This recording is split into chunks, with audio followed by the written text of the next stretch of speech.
All right, thank you all for waiting. I appreciate it. Good afternoon. For those who don't know me, I'm Ann Siren. I'm the Interim Comprehensive Planning Manager for the town. And thank you for joining us. I really appreciate your time to participate in this important initiative. With me today is a whole staff team of support. Renee Phillips, Nicole Dixon, and Teresa Haley are here in the room. And Jamie Lopko is taking notes for us. I wanted to introduce our consultants, Kelly Cousineau and Tyson Smith with White and Smith are joining us. And council members, Mr. Harkins, Mr. Lennox, and Mr. Brown are also available. What I'd like to do is make a brief presentation and then open up the floor for questions and comments. We'll get started with that now.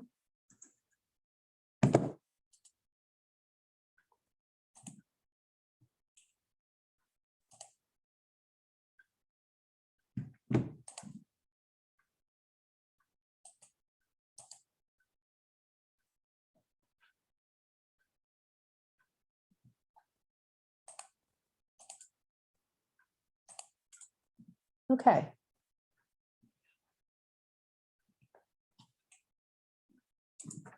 So for the presentation today, I'd like to start with a project history, describe short-term rental trends, and go over the project purpose statement and timeline. Then we'll review the plan for public participation and the stakeholder list. I'll review some of the resources that are available on the town's website for short-term rentals and the town's open town hall survey. We'll review some feedback we've received so far and discuss next steps and how you can remain involved.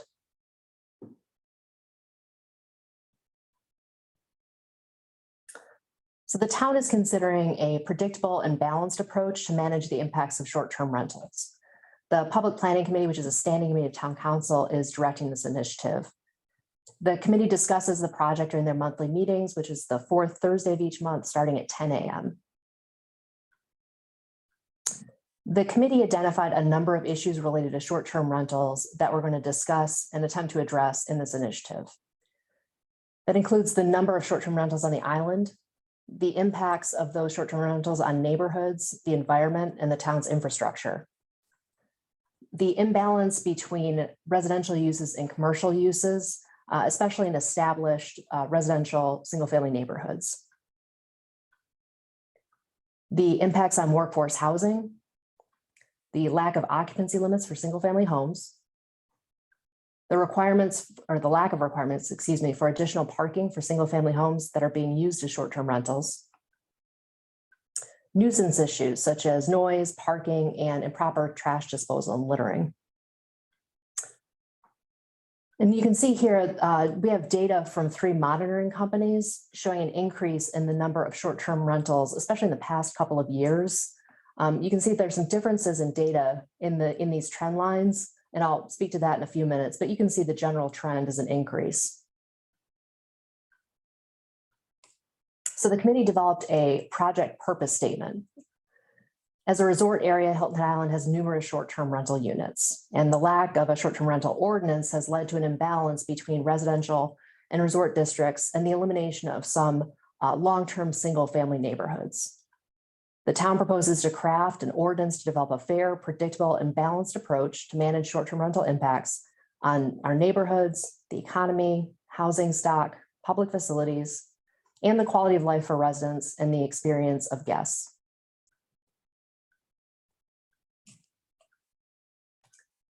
So in summary, short-term rentals are an important part of the island's economy. Obviously, we are a tourism-based economy at this point in our modern development, and short-term rental accommodations are an important part of that. And though most short-term rentals are well managed, there are some issues that need to be discussed and addressed. Specifically, we need to discuss ways to address nuisance issues such as noise, trash disposal, and parking, and larger issues such as the occupancy of some short-term rental units and their impact on residential neighborhoods.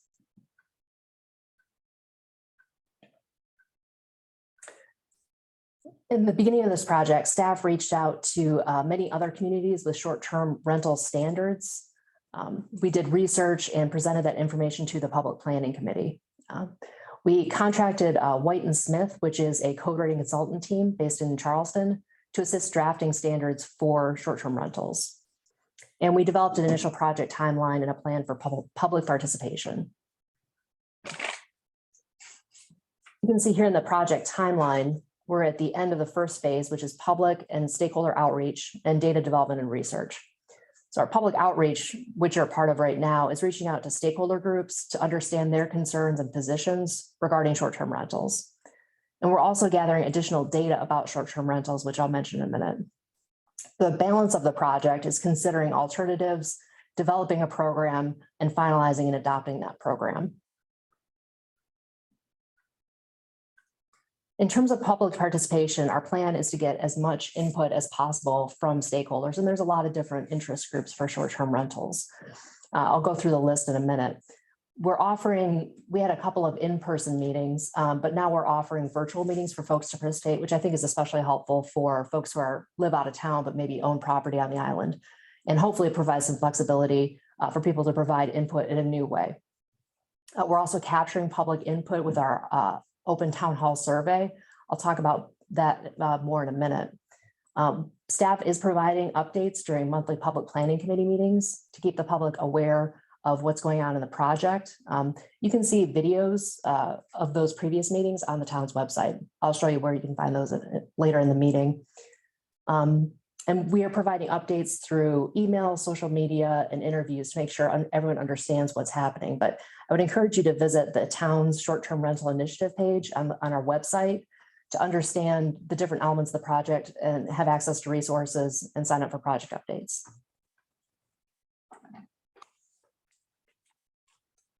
As I mentioned, there are many stakeholders with short-term rentals. We have the short-term rental owners themselves, large resort communities that allow short-term rentals. So Sea Pines, Shipyard, and Palmetto Dunes are the three large gated communities that allow them, the rest don't. There are neighborhood POAs and HOAs, realtors, the Chamber of Commerce, utility companies, obviously the Gullah community, property management companies and property rental companies, residents, and we've tried to divide those geographically between South and Mid and North Island, home builders, the Sheriff's Office. And you can see here, this is the town's, just to give you a little idea of what we have available on the town's website. We have here the project purpose statement, contact information, a sign up for project updates. We have a link right here to the survey, which we encourage everyone to take. We have previous presentations, a list of upcoming meetings and events. If you wanted to participate in another stakeholder meeting or an open house, please feel free. That's how you'd sign up there. A link to the project timeline and an area where you can submit a question using a form that we have. I mentioned the survey. We have had a great response. We've had over 2,100 responses so far, and it's open until January 31st. So if you haven't taken it, there's still time to take it, and please share with friends and family. I will note that you can see all of the feedback, and you can't see names of folks who participated, but you can see the comments that people make, and it's really interesting. I have been checking in to see the responses and kind of the range of issues, many of which we've heard in previous stakeholder meetings, but that'll give you a sense of how people feel about this. Some themes that we've seen in the feedback, both from the survey and in meetings that we've had, stakeholder meetings and the open houses, and some of the issues that were mentioned here in the committee are summarized here. This doesn't capture everything, but it gives you a good idea. There are concerns about the island's brand. We're a unique community. We want to maintain our position in the marketplace. And there's some concern that the number of short-term rentals and some of the negative externalities might have a negative impact on the island's brand. Regarding data and understanding short-term rentals, we want to make sure we understand pre-COVID and today, because there's been, as you saw in the trend line, quite a change in short-term rentals in that time. We can't predict the future, but we definitely want to understand recent changes and where we are today. In terms of enforcement, what we've heard is that folks who are having issues with nuisances need a quick response and a resolution to those issues. In terms of environmental impacts, they're concerned about the amount of development on the island. And specifically, I've seen several comments about trees. People concerned that lots are being cleared and that you're putting big developments on small lots and losing tree canopy. In terms of gated and private communities, people want to know, what are the regulations going to be? Will they apply to my community if I have private covenants in place? In terms of we've had some folks question the town's legal authority to regulate short-term rentals. And we're aware that there is a bill in the South Carolina State House. It would be a prohibition on municipalities prohibiting short-term rentals. So a ban on bans, so to speak. So we want to monitor that.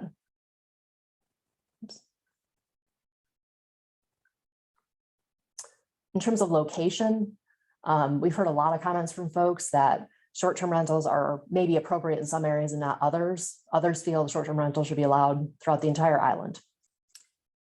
We've heard comments about neighborhoods, zoning, and land use, specifically transitioning from residential to commercial, so to speak. So if you've got a traditional residential neighborhood, folks who've lived there for a long time are concerned that that's transitioning from more of a residential feel to more of a commercial feel with the increase in short-term rentals. We've heard complaints about noise. We've heard complaints about noise during the day and at night. And there's some concern that maybe people have different expectations about the noise level that they should expect, especially during the day in neighborhoods. We've heard concerns about the total number of short-term rentals and the island's capacity and ability to manage the number of short-term rentals. We've heard concerns that and opinions that there should be occupancy limits. Instead of having 24 people in a house, that number should be smaller, and it should be based on size of the house, number of bedrooms. We've heard a couple different metrics, and that there should be a minimum night stay. We've heard concerns about parking, people complaining about cars being parked on lawns and in the streets.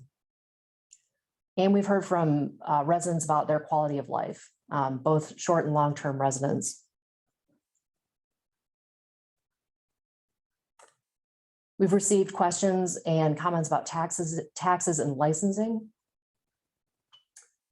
We've received questions about the time frame for any kind of regulations that we put into place. When would they go into effect? Would my property be grandfathered? We've received comments about traffic, about the increase in volume in neighborhoods with the turnover in short-term rentals, and about safety. And we've received comments and concerns and complaints about trash. Trash not being stored properly before pickup, being put in other people's properties, or littering. So that is a summary of the feedback we've received. I want to note that the next steps in this project are to continue our stakeholder meetings and open houses. I want to note that the next public planning committee is Thursday, January 27th. It starts at 10 a.m. You can view it on the town's Facebook meeting page. You don't need to have a Facebook account to view it. You can view it through the link on the town website. The meeting agenda and the packet materials will be published for that shortly. If you sign up for project updates, you'll receive an email that will notify you that that agenda was published. In that email, there'll be a link to the meeting agenda and packet items, so you can review that in advance of the meeting. How to stay involved. Please sign up for project updates. As I said, you'll receive notification of the upcoming meetings via email. Thank you for attending our stakeholder meeting. Please feel free to attend additional meetings and open houses.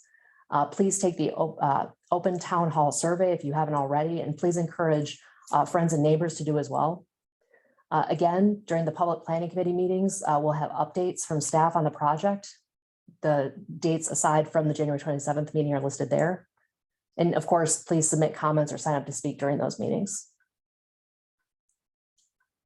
And just a note, to further promote to sign up for project updates, you can see there on the town's website where you click that button to join the e-subscription.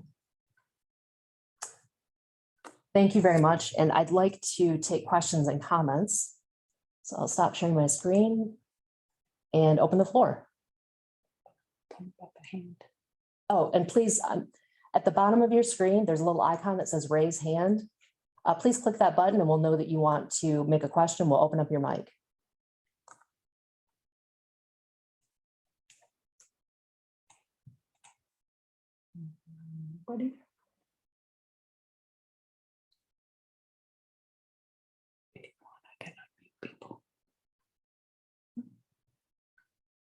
Somebody. Oh. Mr. Campbell? Yes, hi, Ann. How are you? Good, how are you? Thank you. Good. Just good presentation. Just trying to find out what is the maximum time of rental that would be considered short-term rental? Different communities have different standards. I've seen a lot, quite a bit of variation. I think that's something we would need to discuss. I've seen anywhere from a 2-night minimum to a 5-night minimum. I think that's something that we need to talk about, because I think that would have definitely an impact on the types of markets that folks could reach with their short-term rentals. Okay. Thank you. Sure. Thank you for the question.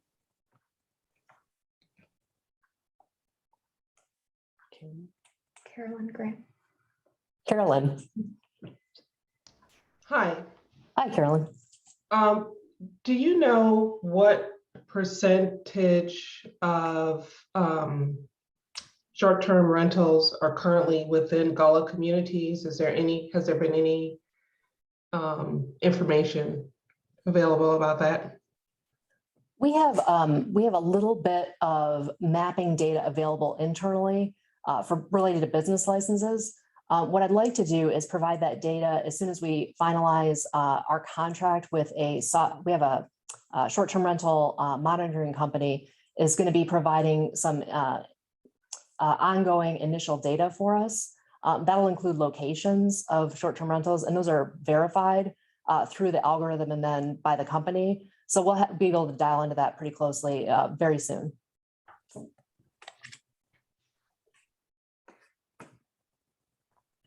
Can I answer any other questions for you? I think that's it. Great, thank you very much.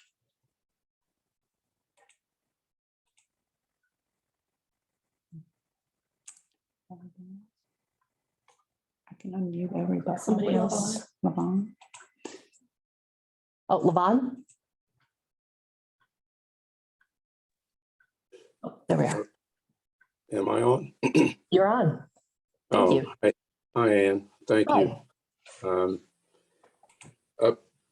One of the questions I had was about, similar to Carolyn's question, about if there's been any applications for business license in our historic neighborhoods.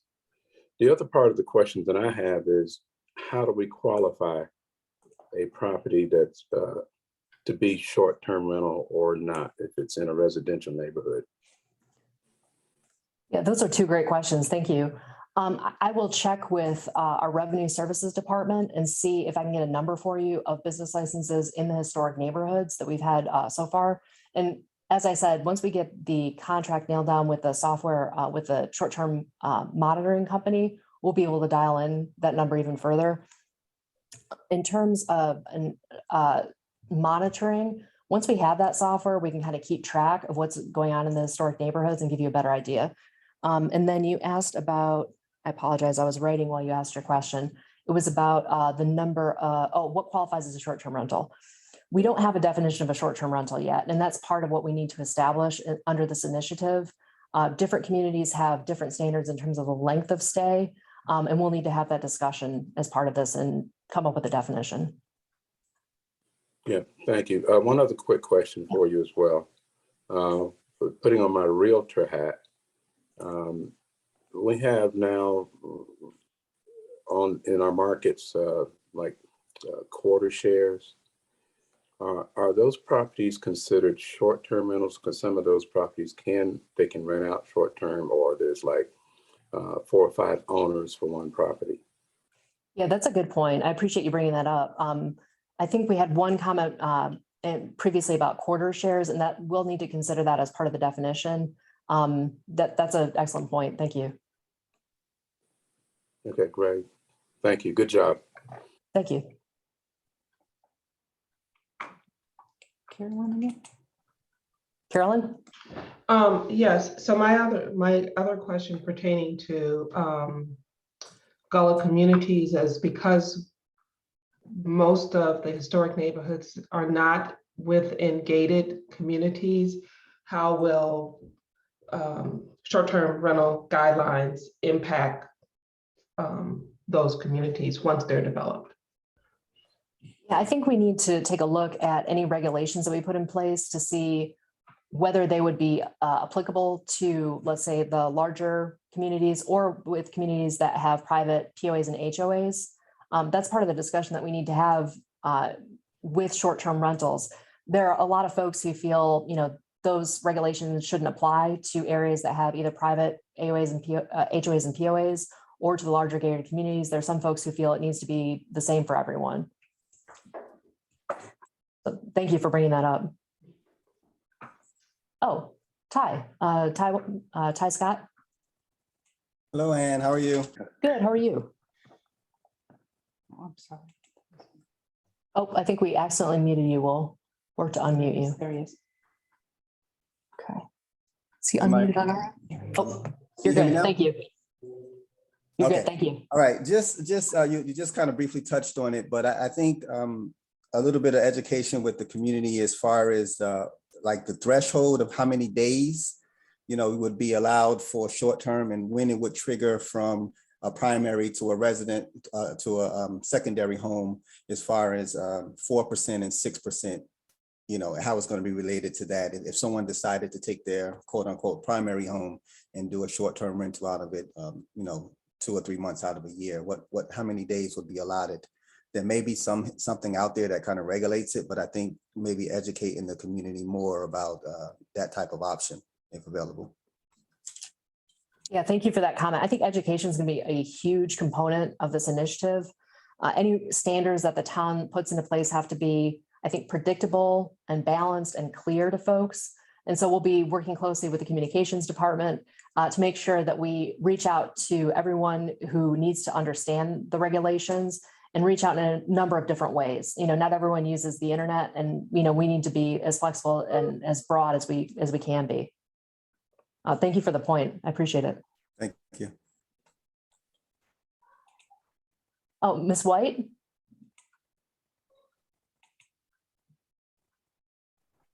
Are you saying I can speak now? Can you hear Oh, me? yes. Hi, sorry, it's Andre White. My daughter is, Oh. I guess, logged in on my Zoom. So appreciate this meeting. A couple of things. One, I have a short-term rental in a historic neighborhood, Gullah neighborhood. There's no restriction under the current code like that outside of being in an HOA that you can't rent your property for short-term or not, just for folks that may be on that aren't aware of that. Like if you have pretty much every native island property zone residential, you can do short-term rental on currently. And then tied to your point about the threshold, the tax threshold from a income tax threshold is 14 days. So you can only my rental, if I stay in more than 14 days, I lose sort of the benefits of it being a short-term rental from a taxation standpoint. Primary, secondary, it's taxed as a secondary home, but I think, Ty, your point's different. If someone's renting out a couple rooms in their house, how that would be treated for the 4%, 6% property tax situation. So I can't speak to that point, but I can speak to the income tax. Yeah, I don't think we should, just historically, with the inequities on the island, that native property shouldn't be able to short-term rent just because other areas that are more developed don't want to see short-term rentals in their community. I think HOAs have done a good job of regulating, like Port Royal and Hilton Head Plantation don't allow it. Palmetto Dunes and Sea Pines do. So, you have the optionality in the market to buy in communities where you would like to do that, or that's occurring, or South Forest Beach, North Forest Beach, you can do it. So if we're trying to continue to build as a town on the equity, providing equity in native island neighborhoods, now is not the time to turn off the spigot for our community to be able to benefit from that. As you sort of make it more, allow us to actually subdivide our property and actually utilize it, free and clear. I mean, to strip away that would be, I think, we would lose value and we would lose opportunity. Thanks, Andre. I really appreciate it. Nice to hear your voice, by the way. I really appreciate your comments. And thank you for putting a fine point on the note that we currently do not have short-term rental regulations. So yes, if you live in an area that doesn't prohibit short-term rentals, you can have a short-term rental. You are required to have a business license, of course, Right. and that is extended starting, I just wanted to note, starting January of this year. Even if you just have one unit, you do need a business license. And if you have any questions about that, I'd be happy to help folks out with that. But and thank you for pointing out the issue of economic opportunity. And I think that's an important part of the conversation that we need to have when we consider any consequences for regulations that we put in place. Mr. Brown noted yesterday during the town council meeting that economic opportunities are a conversation we need to continue to have regarding the Gullah community and historic neighborhoods. So thank you for the points. I appreciate it. No problem. Oh, Carolyn?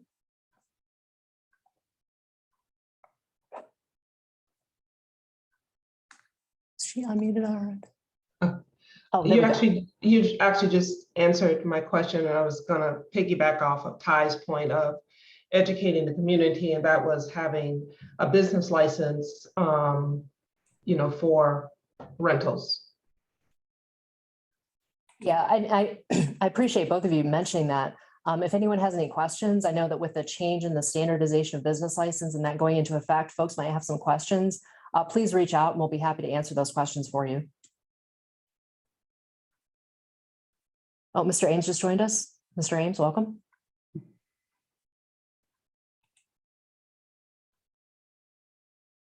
Does anyone else have any questions that we can answer?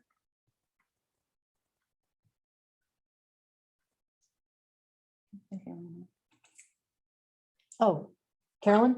I will ask for the benefit of the community, and that is there anything you would like to hear specifically from Gullah communities or that we haven't shared any feedback on? For short-term rentals, I would love to hear if anyone would like to develop, if they have any concerns or questions about that, if folks could reach out. I'd love to hear from you if you want to reach out directly to me. But I appreciate the folks who have joined us today. And if you could spread the word, and we're always doing our best to reach out to the community. But as you mentioned before, and as Ty brought up, I think education and outreach for the entire community, but especially targeting and focusing on the Gullah community and understanding their needs and what they need to understand about short-term rentals is going to be really helpful. So as much feedback as you can give us, I'd appreciate it. Oh, Ty? Yeah, can you hear me? Yes, sir.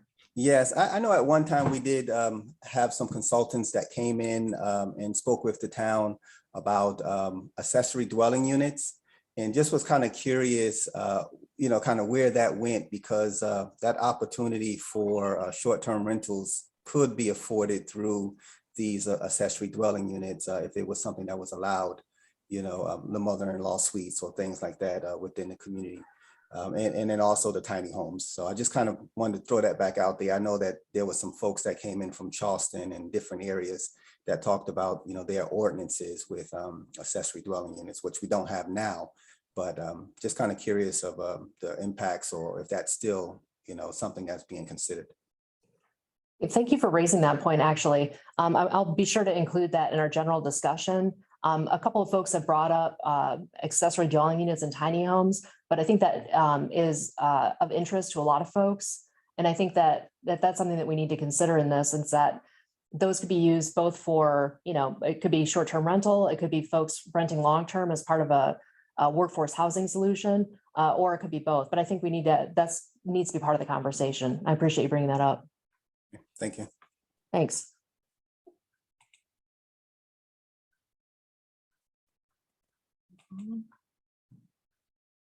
Oh, Levon?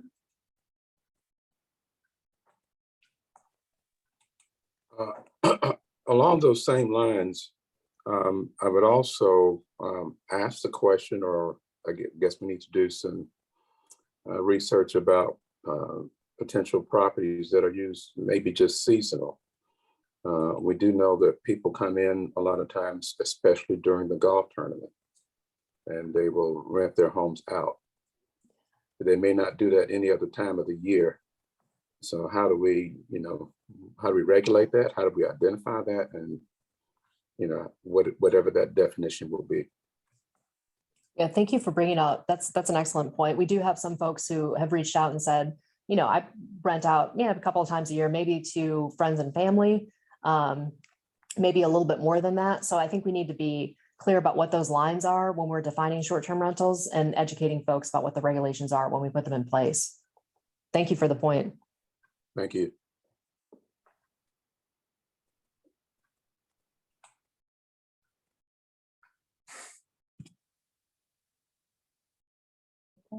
Okay, I'll take a last call for questions or comments. Okay, hearing none. Thank you so much for joining us. I just wanted to note that when you exit, there will be a questionnaire about how you felt that this went and any improvements we can make. I'm excited to use webinars as a tool for outreach in the future, so I welcome any comments that you have. Thank you again for reaching out.